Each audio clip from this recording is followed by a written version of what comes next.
most people aren't that clear on what their values are. So they're just making decisions solely through the lens of more money. And I'm here to tell you guys that that's a trap Mm. because I'll give you an example. When I was on Thought Leader and I was hitting those 24K months and I was hitting 13K weeks, that's when I had the I want more rather than understanding my values. What's up, guys? Welcome to this episode of Cafe is for Closers. And this one, I have a special guest, one of my best friends, Mason Church. Yo, yo. We've both been in the industry for about the same time, going on 6 years. And we've gone from closing to growth operating or fractional consulting. And we're going to talk about everything high ticket sales, everything that we've learned.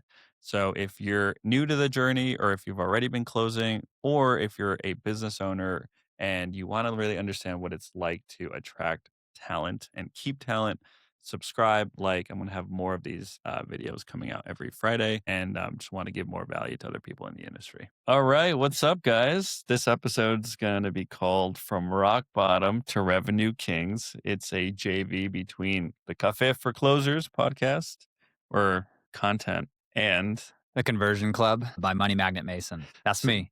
So Mason, one of my best friends, is out here in Medellin, where we've been able to rent this sick studio and just get more of these ideas out there. And we're going to talk a little bit about our journeys, because there's so many parallels, and then what we've been able to do within the sales and high ticket space from a consultant perspective. And I'm an owner operator of a training and placement agency now. So we'll kind of jam on everything we've learned. Yeah, 100%. And this episode is for you, whether you're a coach who's new in the space, experienced in the space, whether you're a rep who's experienced in the space, newer to the space, or you're a business owner who's maybe looking for reps or looking for better systems, better communication, better skills. Everything we're going to dive into from our personal journey, the lessons we had to the technical skills that we've developed will all help you crush it and increase your bottom line. Yeah. I think, like, real quick on that, I've been working with more and more kind of coaches, info product owners that are already between 50 and 100K a month. It's so interesting. They've cycled through so many business coaching programs, and like they just have never been worked with someone like us that has had 5 years and thousands of sales calls with the experience to help them with their actual real sales systems. So anyway, that's you. Subscribe, follow for more, and let's dive in, man. Yeah. I was thinking it'd be fun to kind of start a little bit from where we came from. Yeah. A little bit of the origin story. Let's do it. Humble beginnings in San Diego. There's a reason we said from rock bottom to revenue kings. Where should we start? I think how we met is funny. So back in 2019, It is funny. I think you had just gotten to San Diego or what? No, I was in San Diego for like 2 years Okay. at that point. 3 years. I'd been in San Diego my whole life, but I had just gotten out of an odd season of my life where I was a medical device engineer. I got fired because I developed random chronic pain in my early 20s and Right. I couldn't focus, couldn't produce. So I decided to join this like personal development program that seemed kind of like a little culty, a little Did weird. you decide to join it, or did someone sell you into it? I got hard closed. Oh yeah, Nurtured same. over. No one decides on their own. I think they say like a man convinced against his will is of the same opinion still, but I guess I eventually came through. Anyways, dropped 3.5K on that program. It's called ALA, Ascension Leadership Academy. Put on a credit card. Yep, sounds about right. We met during an exercise that was called a trust exercise. Yep. Really special experience for me.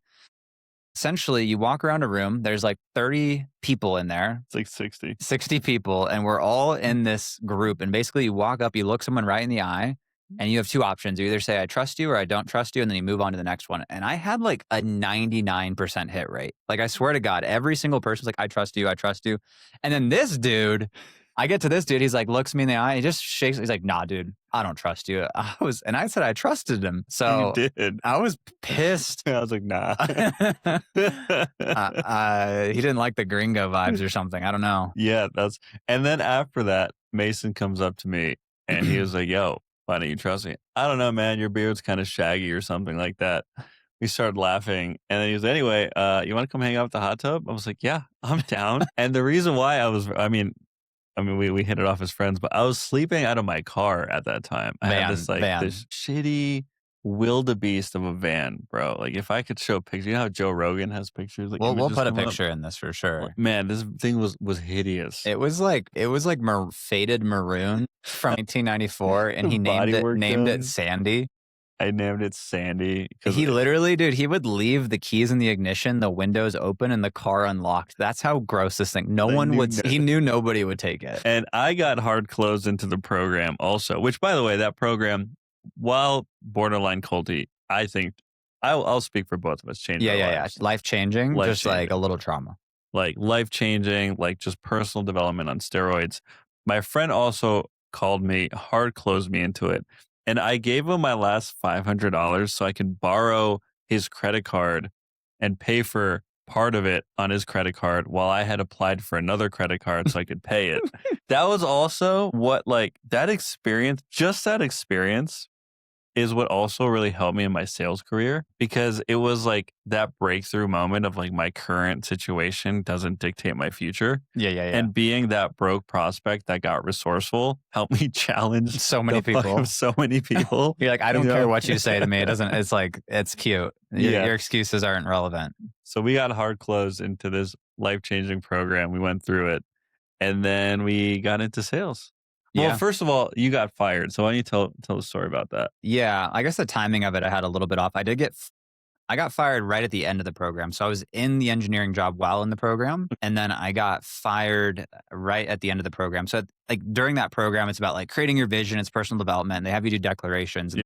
Oh yeah. and they basically have you like call in your vision. So my vision during the time is I said I want to work remote, I want to live in Costa Rica, I want to have a sick van, and I want to make twice as much as I did in Hmm. corporate world. And all of those things and beyond have been accomplished. Now, the most interesting piece was the final weekend. I said 60 days or less till I quit my job because I was in physical pain at the time. I was really Hmm. suffering. That was a Sunday night. Monday morning, I got a message on like Slack from the business and they're like, hey, come to the conference room. And I just knew in my gut I was fired. And they literally didn't even let me go back to my desk. They walked me out of the building, escorted me out, and then shipped my belongings back to my home. No way. Yeah, I wasn't allowed to go to the computer. They didn't want me to throw a fit or a tantrum. They wanted to quietly escort me out of that building and just get me the hell out of there. Wow. Yeah. Wow. So that was kind of the starting point, and then Yeah. from there, it was like, "Yo, I gotta figure out this whole sales game." So because we were in that, like, personal development thing, anytime if you guys have been through a personal development program, you should know that there's always one multi-level marketer in there who bought the program just so they could go at the end of it when it was done, pitch everyone. And don't worry, there was one of them, and I bought, and that was my start into sales because I had just gotten fired from engineering, and now I have no job, and I'm like, Forgot you did that. yes, had to sling protein shakes for a year. I didn't make any money. I mean, I did, but like the most I made was $500 in a month. And that was like my first year of sales. So it was really, really humbling. But that was the foundation. Hey, That's dude, so I got this really cool product. You want you're to, like slinging people in the DMs on Facebook. yeah, The original DM setting I was DM setting, but with zero sales skill, all enthusiasm and overpriced for protein. like $40 protein. Yeah, like you could just go to Walmart and get the same shit for a third of the price. Throughout that program, I have a screenshot of my bank account because I was broke. Like I won't go into all the details because it's like a long story. I had tried some businesses. I was in like working with like a blockchain startup, didn't work out, and just burned through a bunch of like my money trading. And I like to play Trading, you mean gambling? just gambling. Let's be honest. I'll admit it. I was borderline gambling. $21. I have a screenshot of it. I sent it to you, Yeah. and we were doing that program. And then at the end of the program, I met this founder who was running a business coaching program, and he hired me to be his DM setter. And that's how I got started. I had no idea about the industry. He just like messaged. I was like, "What? You just coach people and like you help them build a business, and like you just want me to like be in your DMs sending calls, and I get paid for that? Like it sounds chill as hell. Yeah. I'm in." And that's how I got started. And I was making like I had like I think I negotiated like a K base plus percentage, That's pretty good. which was very good. And especially coming from like sleeping out of my van. You were rich. So I was like, oh my God, I can like do things again. Yeah, yeah, yeah. All of a sudden, like I was coasting for a bit while I was learning the industry. And then I started meeting like other people that were actually like closers. And that started to like open my eyes to like what was possible. And then I think at some point you got a real closing role. Yep. And then you signed up for NEPQ. NEPQ and you started making real comms. Yeah. And then I saw that and I was like, whoa, whoa, whoa, what is that? Like, is that real? Yeah. And that's kind of, we were just talking about this. Like, for these last 6 years of knowing each other, we've always like in the most like loving way, like leapfrogged. Yeah, Like, like friendly competition. yeah. Like if I see him make more than me or vice versa, like, yo, It's like, fuck that. I'm smarter than him. Like, or like he's to work harder than me. Like, what's yeah, he doing? yeah, yeah. So like the leapfrog. So then well, let's talk about that because like you like I think that's something I'm really grateful for is like had you not done because you found Matt Ryder's stuff Yeah, that was OG closing code. It was like 47 or 40. It was like $25. It was a week. yeah, That's what it it was, was like guys. $30 a week or Yeah, something, bro. And because it was all the OGs. It was all like the Matt OGs, Ryder, Marco Cortese, Will Will Odoms, Odoms, Steve Coops, who was Steve like Coops. mindset Yep. guy, but also really good at NLP. Trying to remember James, what's James his something. the original like co-founder of Sales Sniper. I'm trying to remember his last name. It's Oh yeah, the guy with the short hair. Yeah, I do remember him. another Another Aussie. Yeah. him and Matt Ryder used to do the podcast Yeah, together. yeah, yeah, yeah, yeah. On Yeah, the coffee is very James close. Sackle or something. Yeah, Sackle, I exactly. do remember him.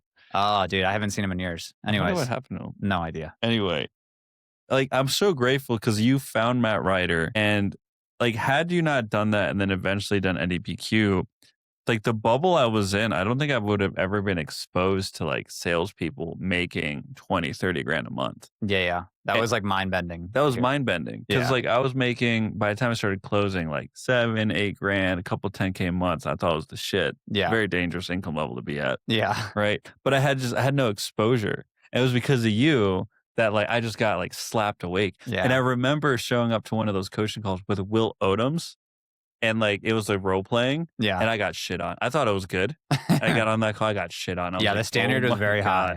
high. There's a whole different level to this game. And then I sent you. I was like, made 13K this week. What up, bro? Right, you did. Yeah. You had like a 13K banger week. Yeah, with leader. And I was like, all right, well, this is real. Right. I think I remember you calling me, you had like a 24K month. Yeah. Yeah, I made $24,000 this month. How are you doing? Yeah.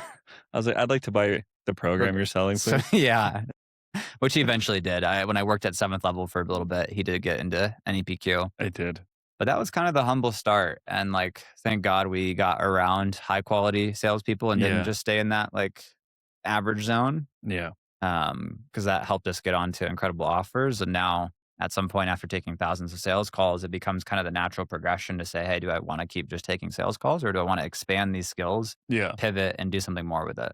Yeah, which is no right or wrong because I know guys that are still that are closing, that have been closing as long as we have. I still like closing. I enjoy it. Yeah. I still enjoy it, but like not at the rate that I was at when I started taking like 8 calls a day. Right. I still close for myself, but there's other skills I'm flexing.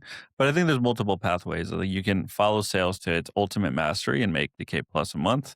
Or like you said, you can branch into different skills that open up different opportunities. It just depends what you fancy. Yeah. And also what you're good at. What you're good at. Like a lot of people are like just going into management now. No, don't do It's like not everyone's meant to be a manager. no, like me. No, I'm good. Yeah.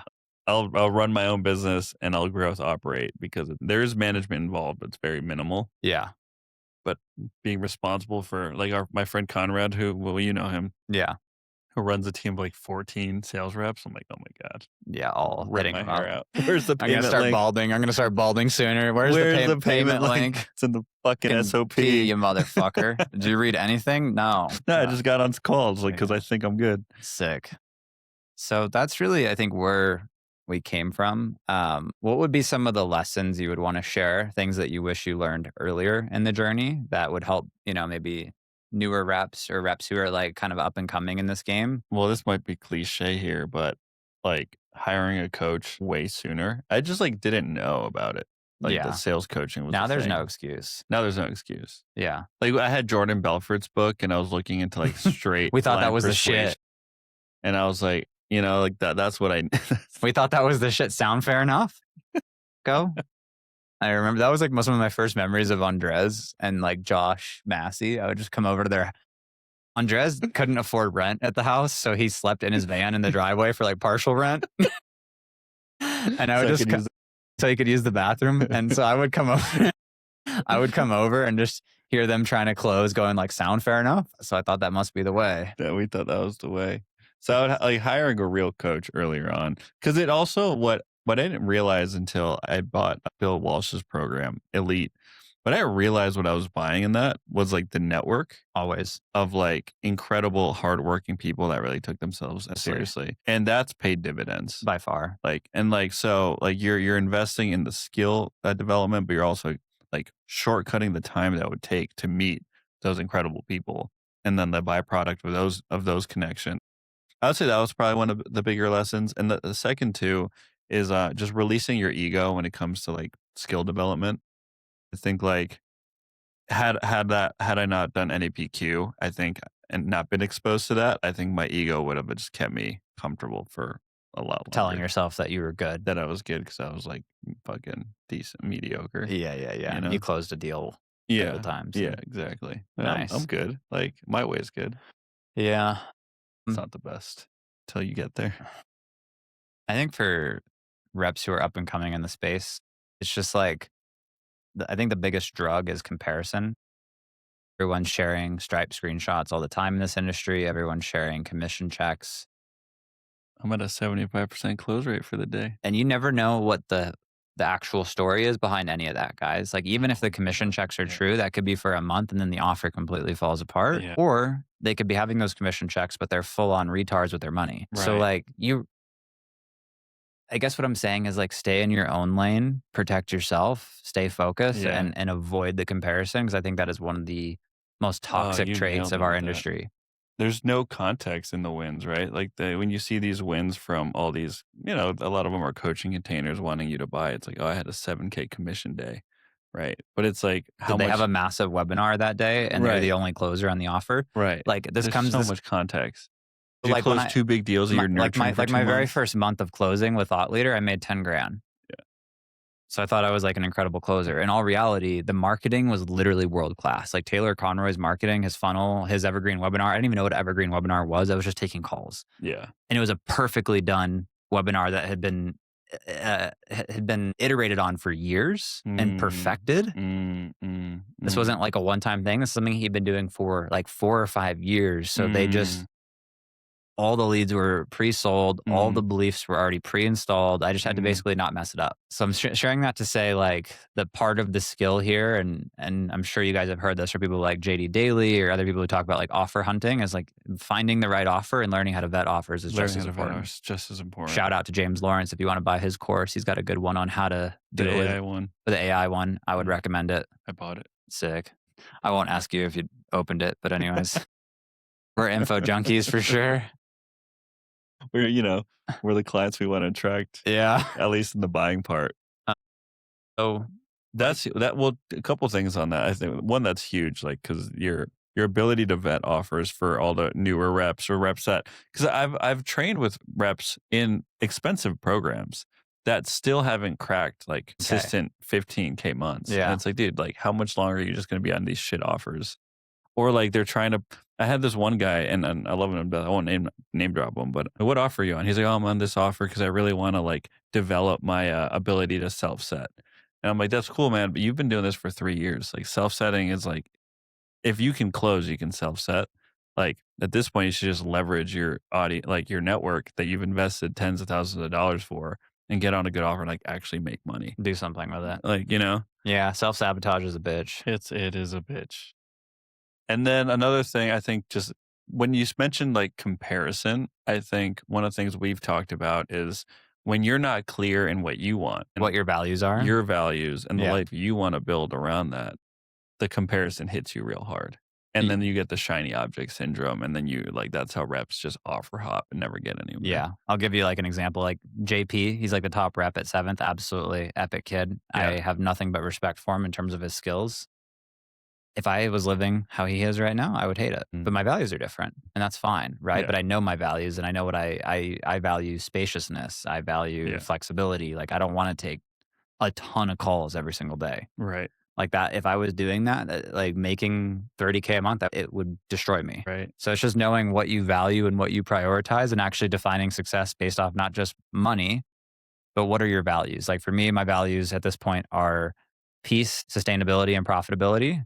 And in that order. So peace is number 1, sustainability is number 2, and profitability is number 3. So when I'm thinking about my decisions for business, they all go through those filters. If it doesn't bring me more peace, more sustainability, and more profitability, I don't want it. But most people aren't that clear on what their values are. So they're just making decisions solely through the lens of more money.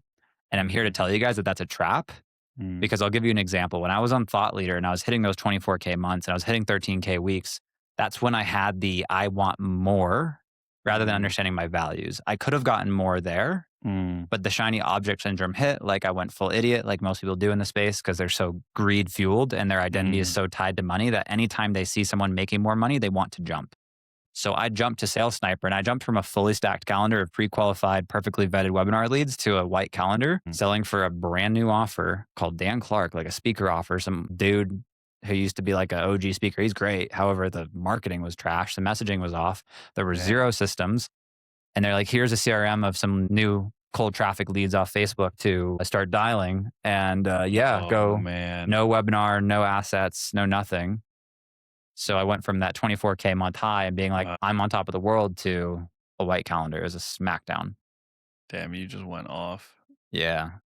That's, like, what so many reps experience. Yeah. So I guess it's to say if you are going to go look at the grass is greener, why don't you hold on one vine before swinging to the other? Like Yeah. fucking Tarzan that bitch and hold on to both vines and just burn yourself out. And at least before you let go of one, you gotta Yeah. have another vine. You don't just send it to the other vine and figure out how strong that vine is until you know and you can actually stress test it. That's something, one of my mentors, Josh Sweetnam, who shout out to you, brother. Much love for you. Yeah, dude, it's great. Something that he's always preached is like you're always like feel like you have one foot planted and you're always like in our industry testing the grounds for if this ever gets shaky, you have another stable foot. Yeah. And that's always stuck with me because like there's also things that happen in our industry that are sometimes outside Outside of of your your control. control. Yeah. If it affects your income, you have to do what's in your control to like solve that. Yep. Yeah.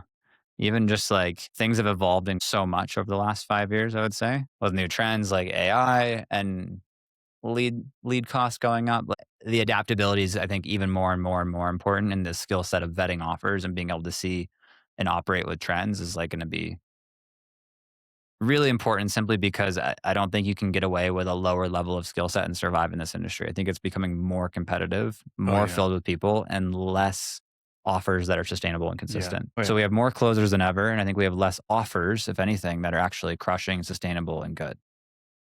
Yeah. And then you're competing too, right? Like, because it's remote, you're not just competing for a job within your local area.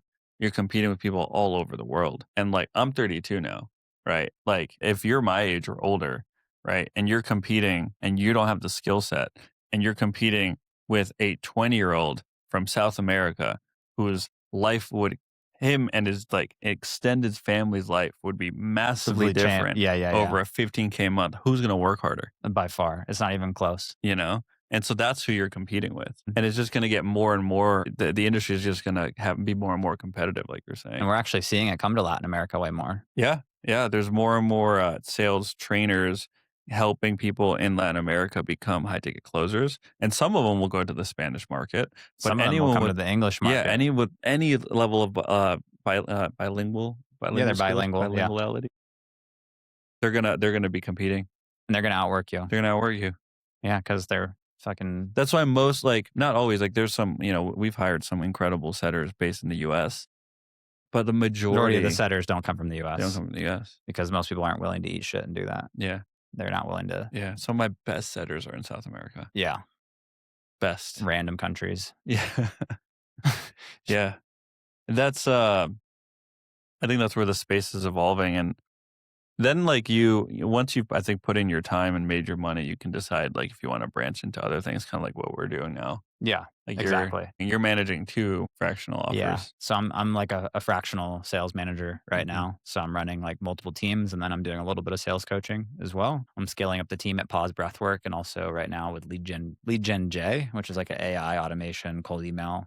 offer. And that's been a cool transition to kind of take the sales skills plus the tech skills I had from engineering plus emotional intelligence skills and sort of Mhm. like test Mhm. and flex all of those skills because that's when you're leading a team, that's what you're doing is all of it. Yeah. Yeah.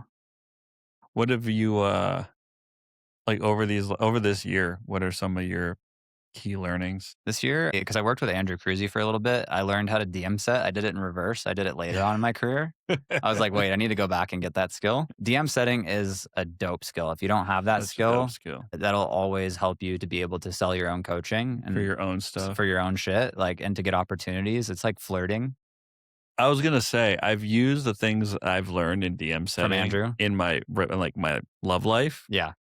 Yeah. Open loops, creating healthy tension, piquing curiosity, give and take. all the things. Mhm, Yeah. Holding mhm. frame. People are like, hey, can I come over? You're like, no, JK, LOL. Right? Like, just being able to hold frame, little details. Little So things. I learned that. I got to learn about in-person events this year. Mm. That was huge. I did 2 of those with Andrew and got to sell from stage for the first time. So that was a new I skill. was there, he crushed it. That was sick. Yeah, you crushed it.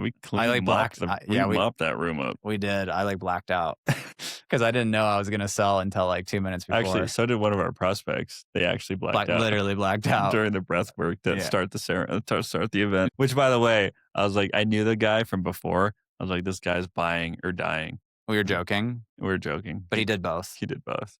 Yeah. Shout out Patrick. Yeah, P. Jones. P. Jones, sales savage. So that was a good skill. So DMs, one-to-many sales.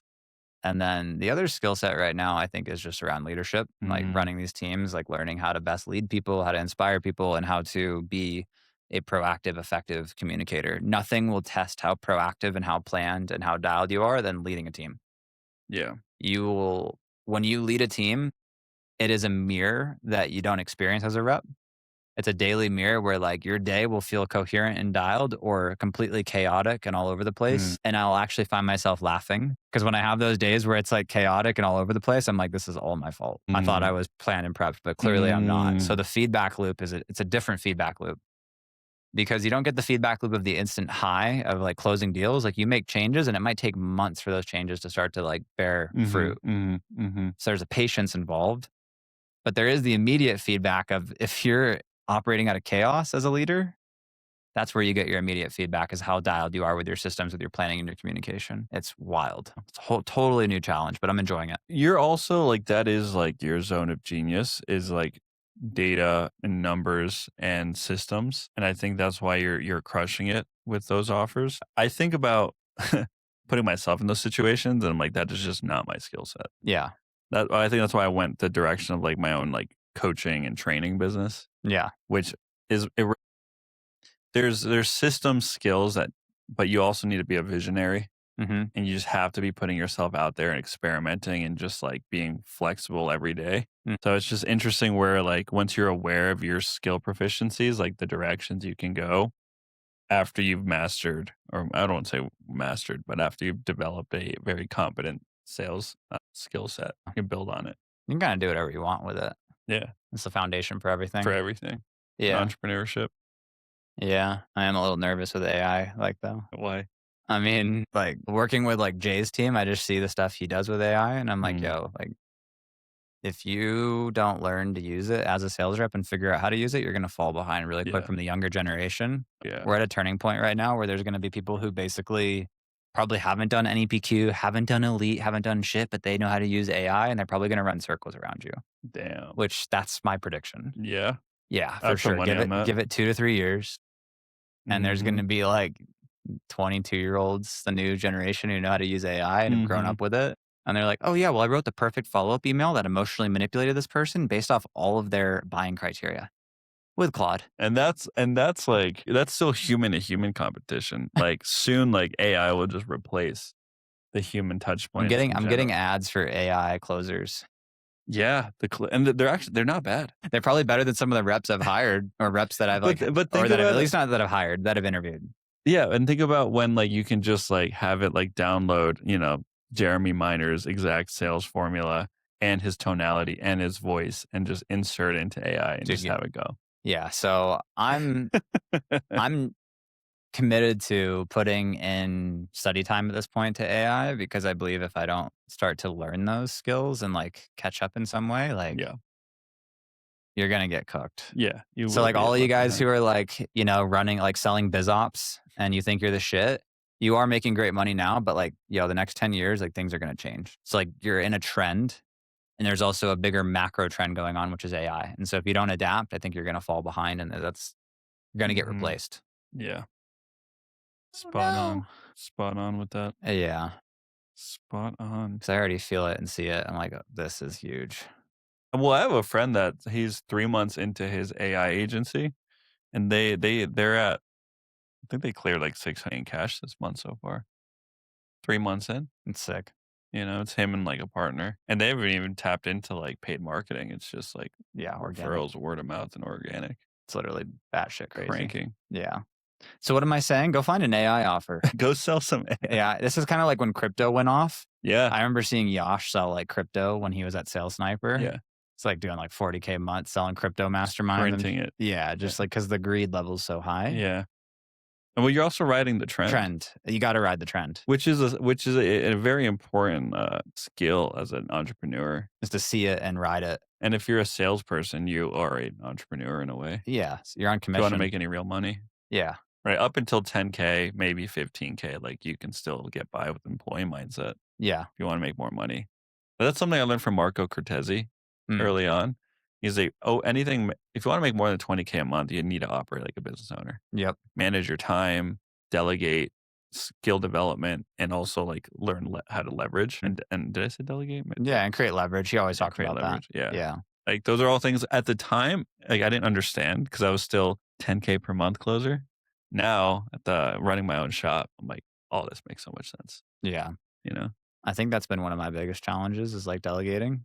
I Mm, did this, there's a thing mm, called a disc assessment, driver, I forget the four, but whatever. It's like a personality thing. And I redid it today. And I think I'm having some aha moments about why that's been so hard for me. It's like if you're a super mm, critical person and you're like really high standards, it can be really difficult to release control and pass it off. So that's something I'm looking forward to diving more into is creating more leverage, creating more systems. And like, I think I have to feel like I'm the one doing it or I don't feel productive, which is like mm, a really big trap for a lot of people where they're like, if mhm, I'm not busy and I'm not the one doing it, then I'm not being productive.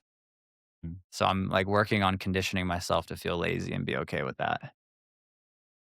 It's a totally different mindset. I shouldn't be the one doing it. The whole right, point is to empower others or systems to do it. right. Yeah. It's an interesting identity shift. Yeah. Something I've been, It's kept me stuck. So I'm like breaking yeah, through it. I've been leaning into that in my own version. I work with Dan Harrison. He's a fantastic business coach. Dude's cool. And, he also makes me laugh, like, our coaching sessions are half, like, we're just laughing and half, like, strategy.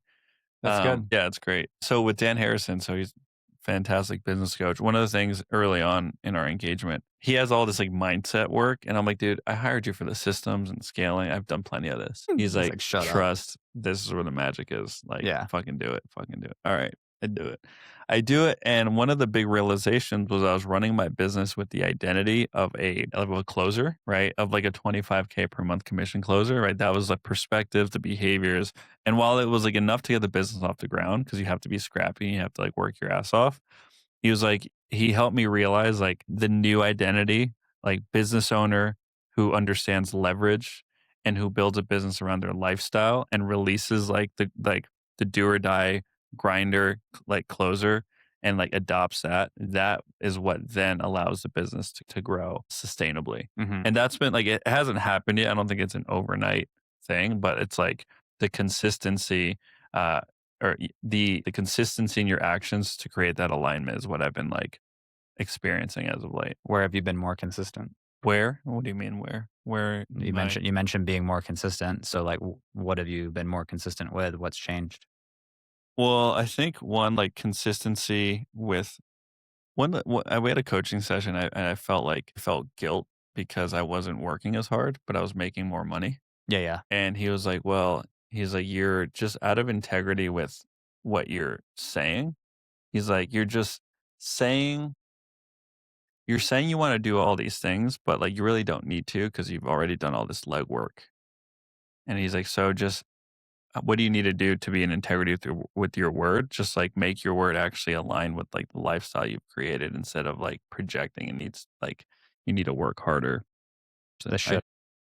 so be creating more consistency and, like my awareness to that and how I'm setting up my week and being okay with like I'm where I wanted to be Yeah. because part of me creating my business was like I wanted a lifestyle business, 4-day work weeks, like that, and being able to travel and like actually enjoy like a very rich social life. Yeah. And like that's all like been happening. But like sometimes you're like, not, you don't allow yourself to celebrate it. No, not at all. I don't think I answered your question, but that's what came up for me. And that's fine. I was just curious. It's like you're doubling down into more consistency. You're building really good momentum. It's kind of looking at like what things do you think actually contributed to the success you're having? I think part of it is doing really good work with my clients. Like I'm very consistent with my delivery on my clients. Like I like Yeah. nothing really falls through the cracks. And part of it was hiring a VA and putting systems in place to make sure that client delivery is on point, continues to improve. But I get so many referrals because I just am always there for my clients. Yeah. And sometimes at a detriment because not maybe not a detriment, but because I put so much time into that, I don't always put as much time into like lead generation, Yeah. But you're getting leads but I anyways. get leads anyway on the back end from doing that. It's kind of like nurture a plant, it grows and then it spits off more seeds. Yeah.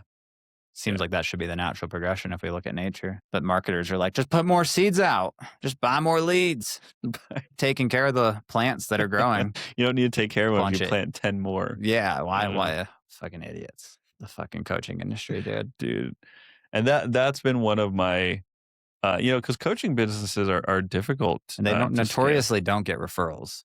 Right. They did notoriously don't. It's like very rare for like a coaching business to get as many referrals as Andres has had. Yeah, I feel very fortunate, but it's also like, I mean, I reply to my students at like midnight. He actually answers. Yeah, what a concept. But I also think like I'm really proud because I'm like I've like enrolled a bunch of clients that were considering some of the other big trainers in the space, and they go with me. Yeah. One because like I close the shit out of them, but two, like, they see like some of them were referred, and I guess others just kind of see the the wins, and a lot of the wins, like yes, there's like monetary wins, but they celebrate the community they're a part of and how much support they get. Yeah. I think that kind of speaks for itself there too. 100%. And like I get to flex my closing skills, and when like, closing people who are considering the competitors, like that's probably one of the best feelings. That's fun. Oh yeah, Yeah. especially guys that like that are at your skill level, Yeah. if not maybe advanced a bit Or more, they've made more, or if they've made more. but you're still closing it. I'm fucking closing Closing them. it. That's right, me. That's right, That's bro. right. Any last nuggets we should share for the people, fans? Come to Yeah. Columbia. I think one of the things I keep speaking about on my podcast and on my YouTube is just like finding peace as a rep and Mhm. doing whatever it takes to like put that as a priority. Like it just comes back to what we said earlier. Like know your values, guys. Like this whole journey is incredibly fun if you're in alignment with your values, not if you're just hitting XYZ amount of money. And very few people speak to that and they're only oriented towards money, which I think is a really like toxic trait actually Mhm. and leaves you feeling incredibly empty. So like my biggest mission and vision right now is like helping empower people to actually live more value aligned lives while being in sales and doing it for the right reasons. And your value might be wealth generation, And that's fine. and that's fine. But know that and But don't know just that. do it because other people are doing it. Right. I think one thing that brings up for me is like I remember one of my coaches, she did this like really powerful exercise that was like this covert way of identifying your core values. And I remember those four core values very, very well. It's like fun and adventure, which kind of are like similar, but like that's what came up. And it was legacy and community. And so when I started my business, like that's why I feel so congruent with like a lifestyle business, high profit margins, right? Just me, a VA, and a 4-day work week, and still banking in some like nice months versus like I have some friends that are, probably making over 100 grand a month, but bro, they're working for it. Hmm. And then their margins aren't even that high because they have to have a team to sustain it at that Yeah. point. And then they see me travel. They're like, what are you doing? And they have to Like, deal with all the people and the "Yeah, I maintenance. don't want to deal with people. It's a lot. Yeah. My friend's like, oh, why don't you get a business partner, start growing a team? I was like, that sounds like a nightmare. Yeah. It's just me and a VA. I'm having fun. 4% profit margin. What for? I'm gonna go to take the weekend off, Yeah, fuck you know? off. And there's less maintenance, less Yeah, things to break. yeah, Simplicity is a beautiful thing. beautiful thing. Well, guys, Values, get clear on your values. straight up. Well, thanks for coming down to Columbia and being here. I think we should do more of these. This was good. Yeah. What was interesting as we were talking, because we've been in the industry long enough, we know so many people involved in so many things, right? The OG trainers, savage closers, operators, owners. It's just an interesting reflection Yeah. in a way of like how long we've been around. This industry has changed my life, Yeah, it and it's has. changed It has. yours, Yeah. right? I was kinda reflecting on it. I was like, everyone that's in my life is almost in this industry. Right. Like, and I was like, "Yo, I need to make some friends outside the industry just to break the bubble, because sometimes we're in an echo chamber." So true. Like, literally, my whole life is the industry. Wow, that's so true. Like, Yeah. literally every single friend, every single person I hang out with pretty much is It's an industry anyone who somewhere. I hang out with consistently is in this industry. Yeah. And I was like, "Okay, I think I think it'd be healthy for me to get some perspective from somewhere outside of the coaching bubble." I have a friend that flew out from Dominica, and he runs an agriculture Thank retail chain. thank God. One friend outside of the Yeah, I bubble. have one friend.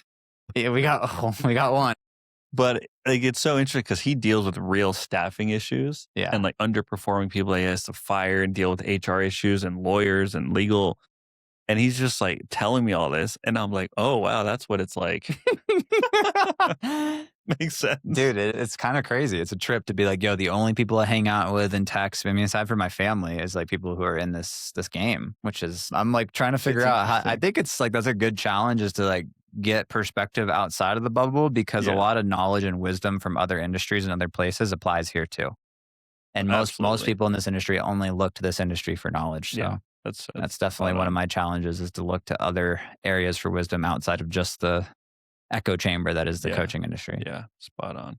Yeah. I will also say I do really appreciate, though, at the same time, having people in our bubble because then, like, it doesn't feel weird that you're always Talking talking about about work money. Yeah, work and and money. ambition and business and money, and it's, like, exciting because I actually did have a nice friend group of people outside the industry when I lived in San Diego, and a lot of them, they had their salaried jobs, like, nothing wrong with it, but when on the weekends, I'd be talking about what I was building, I could tell, like, they They're were like, checking.